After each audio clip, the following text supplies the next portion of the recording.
2022 मध्ये सुरेश ओतारी व अरुण गोसावी यांच्यावर शासकीय रुग्णालयाजवळ खुनी हल्ला झाला होता। त्यात सुरेश ओतारी यांचा मृत्यू झाला होता, तर अरुण गोसावी जखमी होता।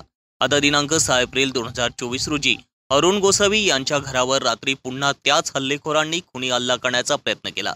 यात त्यांच्या घराची तोडफोड करण्यात आली। या प्रकरणी 6 जणांना पोलिसांनी अटक केली। न्यायालयाने एका दिवसासाठी संशयित आरोपींची पोलीस कोठडीत रवानगी केली आहे। सन 2022 मध्ये अरुण गोसावी आणि सुरेश ओतारी यांना काही तरुणांनी जबर मारहाण केली होती। मारहाणी सुरेश ओतारी यांचा मृत्यू झाल्याने 5 जणांविरुद्ध जिल्हापेठ पोलीस ठाण्यात गुन्हा दाखल करण्यात आला होता। गुन्ह्यात 5 जणांना अटक देखील करण्यात आली होती। या प्रकरणी फिर्याद अरुण गोसावी यांनी दिली होती।